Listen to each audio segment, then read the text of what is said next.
As a pond builder, I'm always looking for inspiration, and there's no better place than the local creek.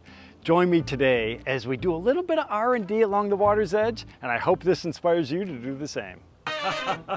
So this tiny little creek system is where I get my inspiration from. And actually, this looks like a little creek, but it's actually a fen, which is very, very unique for Illinois as well as anywhere in the world. It's actually a very unique wetland system where we have water flow coming out of limestone bedrock. So it's calcareous in origin, so it's going to have lots of dissolved minerals inside of the water, which actually are the building blocks for life. When we start mixing all these different little compounds together, we're going to see these little creeks and streams coming together into larger river systems, and every step along the way we could learn. This giant marsh system around me is how I've designed and built our constructed wetland filtration system, using nature as our guide, understanding the complex biology as well as the geology and the hydrology of the certain areas and the geography where we're found. We're talking about STEAM. We're talking science, technology, engineering, art, and math, all these disciplines coming together into one beautiful little package of designing and building water features. And what better way to learn than actually getting out in the sunshine, walking through these creek systems and looking down on a micro level, looking down and actually see how these things are formed and learning every step along the way. Nature is the ultimate teacher for us. I want to share with you my past 32 years, and I can't even believe I'm saying that. 32 years of designing and building water features. Back in 1993 I started. My background's in zoology. My specialization was in limnology, the study of freshwater ecosystems. Taking all those different, very unique disciplines, coming together and designing and building and reconstructing systems for zoos, aquariums, residential homes around the world. And speaking of around the world, I just finished a massive, and I mean a massive project in Southern Africa where I've taken my 32 years of experience, taken all that combined information together to create a water feature that the world has never seen.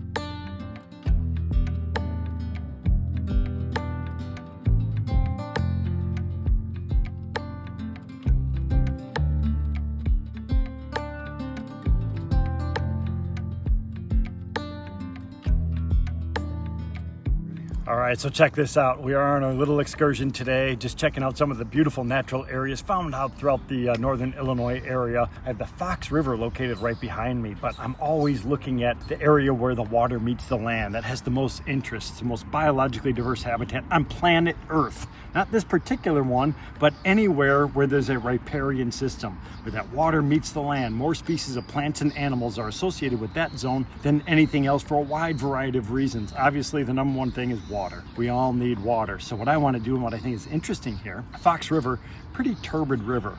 What I mean by that, has a lot of sediments in the water. The water is always going to look murky. It's not necessarily, doesn't mean it's that it's bad water quality. The Amazon River is some of the most pristine water on the planet, and the water is murky.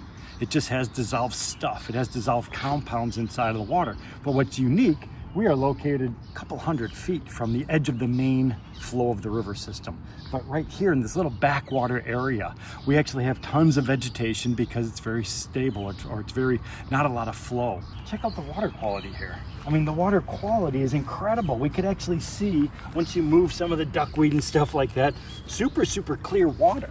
I mean, look at that. If I take a sample of that stuff, it's got a little bit of a greenish tint to it, but for the most part, it's actually really clear water. And that's because most of the sediments are staying suspended out there. They come in through that little joint. You see all that vegetation right behind me? It's actually a wall or a levee going all the way across this backwater area. That stuff, what it's doing is it's slowing the water down, and that allows the sedimentation process to occur. That fast-moving water has to slow down, and it starts to creep into these backwater areas. The sediments drop out of suspension, and as soon as it happens, look at that. That actually created a dam going almost all the way across. That's going to allow that vegetation to grow because now that area is getting shallower. That really rich alluvial sediment, all of those suspended solids and stuff that are coming washed down the river have a chance to fall down. It's actually incredibly diverse. That soil is actually the same soil that we use in our aquatic plant soil mixture. It's designed, it's mimic exactly what you're going to find along riverbeds throughout the world, which are the most productive places on the planet for growing anything, because it's a mixture of sand and gravel and silt and organic compounds. All that stuff mixed together is the perfect recipe for anything to grow. And you can see by the lush vegetation behind me, it's actually working. All that vegetation is also a secondary filter. So now all of that river water gets coarse, it goes past it, and all the little microorganisms that are living on top of and around all those aquatic plants known as periphyton. That's like a biofilm, a little slime. And that's actually, it's like little magnets. That's a living, breathing system. It's a colony of microorganisms. And they're gonna take that slowly moving water going through it, and they're gonna grab anything that's edible out of the water. So they're gonna pick up little bits and pieces of organic compounds. It's part of the filtration system. This is how I design wetland filters. Biomimicry at its finest. We're not inventing this stuff. We're just taking what nature's actually provided. We're utilizing these concepts. We're thinking of them differently. Let's get a few more water samples, and I want to continue exploring around this beautiful area because I could stay here all day long.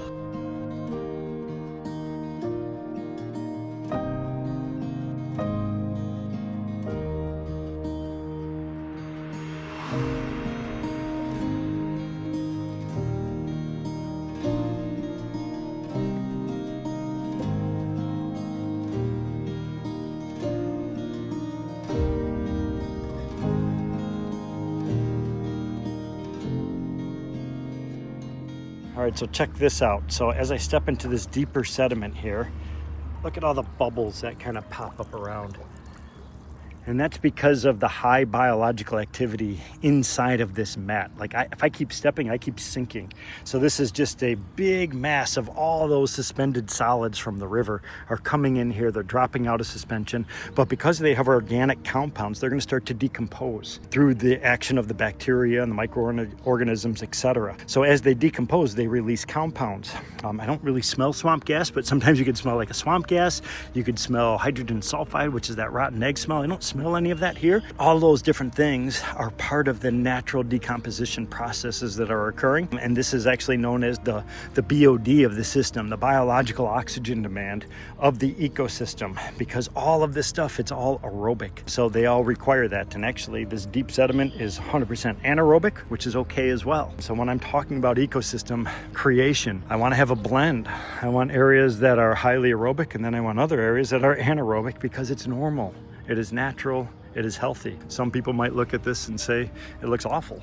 To me, it's actually beautiful. It looks spectacular. Now, if this was the only pond you had on your property, I would say, yeah, it's a little bit heavy.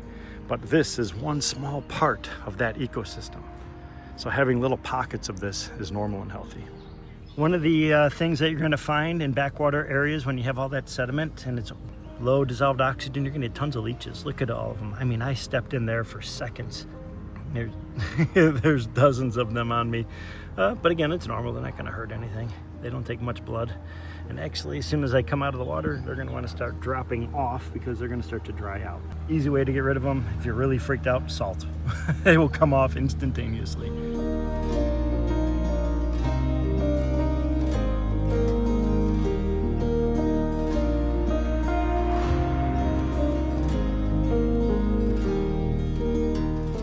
All right, we're at the main channel of the river, and if you look inside of here, you could see the sediment load inside of the water. So the water is turbid, again, normal. It's a mixture of sediments, phytoplanktons, etc., but all that stuff is a broth of life.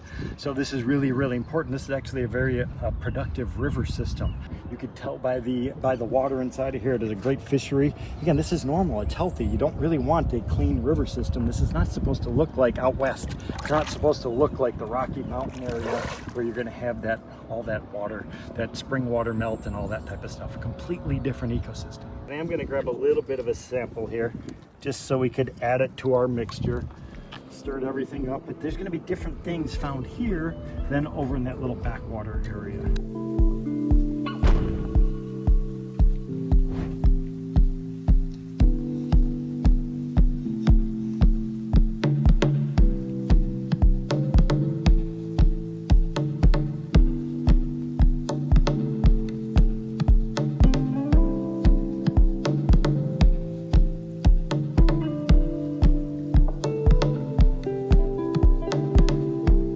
Check this out. So utilizing native plants. These are native aquatics, so these are going to grow in that riparian zone, kind of that damp area. So we have cardinal flower, one of my favorite, just bright red, red flowers. Swamp milkweed, incredible for pollinators. Calthopalustris, the marsh marigold, that's going to start blooming early on in the season. So having that mixture of native stuff is really important, especially if you're trying to bring in native wildlife, because there's symbiotic relationships that happen with all of these different things. They are going to do the best in your zone. So we're going lower, we're dropping down a little bit of elevation here, so we're actually getting to an area of open water. But this entire area north and south of me is all saturated. Underneath this shallow layer of soil is going to be that moving water. The ground's very spongy. You can see feel yourself sinking down into it a little bit. Yeah, it's like a rich organic mat. You could hear it, you could feel it. So it's just all this vegetation that continues to grow, and that's because biologically very diverse. So the amount of production is very high. So as that stuff dies and doesn't really decompose, it just adds to that the accumulation of organic matter. And peat bogs and things like that are harvested around the world for a wide variety of reasons, but biologically very rich. And look at this.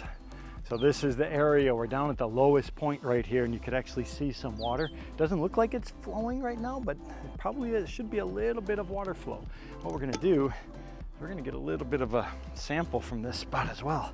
Now, one of the things that you're gonna find out, sometimes where water comes directly out of the ground in springs and things like that, sometimes you don't have a lot of life. And that's because the water needs to age a little bit. It needs to get life growing inside of it. So right at the point where springs pop up out of the ground, water bubbling up out of the earth, it's gonna be pristine, which is actually drinkable or potable water. It doesn't have stuff in it. But once it actually interacts with nature and we start getting the building blocks for life, that's where it really gets interesting. Oh yeah, there's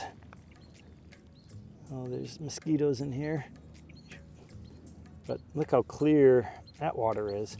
And that's flowing through all of this vegetation. So that's part of the filter.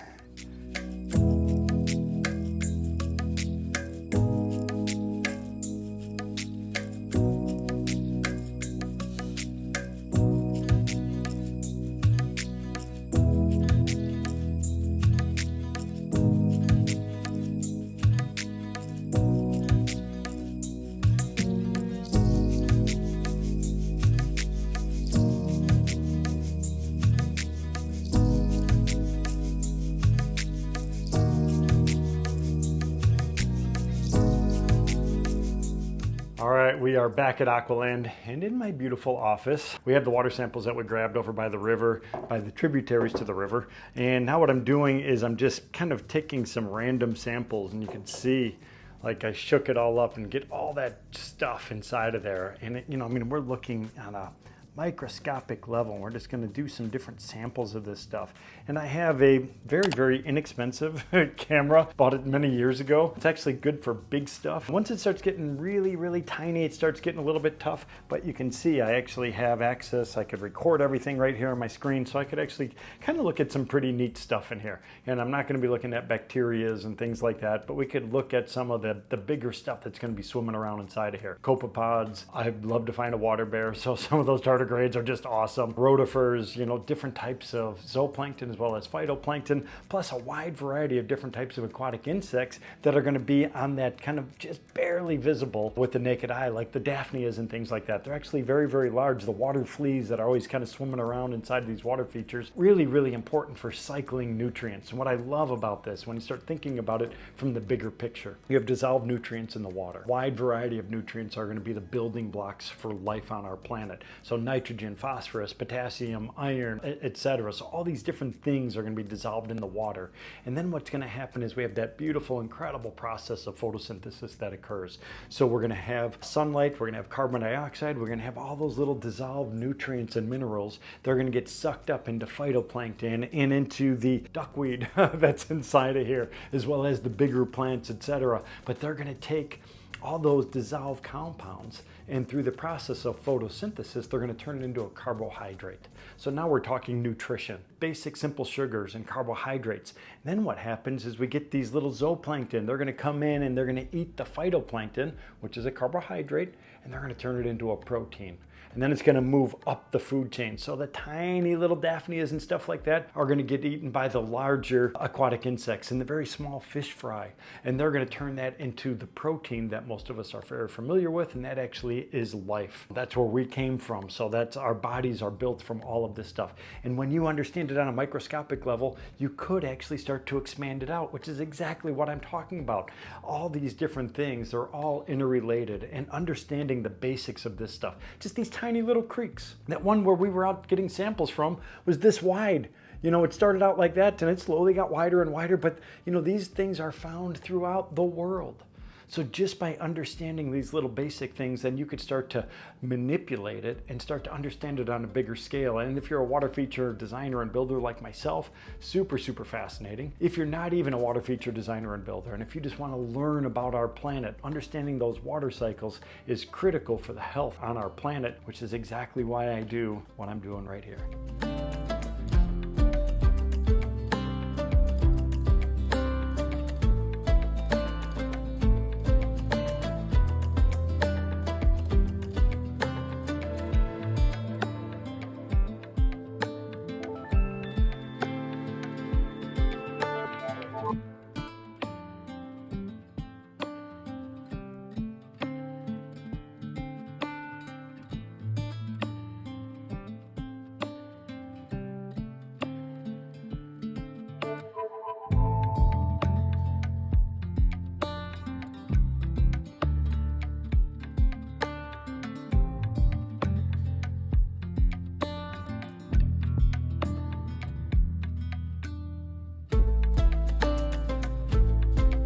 I hope you enjoyed this day as much as I did, because there's nothing better than actually going out, learning from nature, getting our hands a little bit dirty, getting some samples, checking out stuff, and actually observing. Just kind of looking at how everything actually works. Nature actually can be quite orderly in the midst of all the chaos. So looking at all that stuff and understanding it, I think is just an amazing skill set. And all it takes is a little bit of practice to figure all these different things out. And one of my favorite things, coming back here and actually seeing those tiny little guys, looking at those little copepods and rotifers as they kind of zoom around and they do all that really important stuff that actually jumpstarts ecology on planet Earth. There's nothing better than this type of stuff. It all starts on the microscopic level. Once you really understand those different things, you could actually start to expand it out, and you could actually enjoy all the way out to biological oceanography and everything in between. And all it takes is a little bit of patience. I hope this has inspired you to go out and get a little muddy.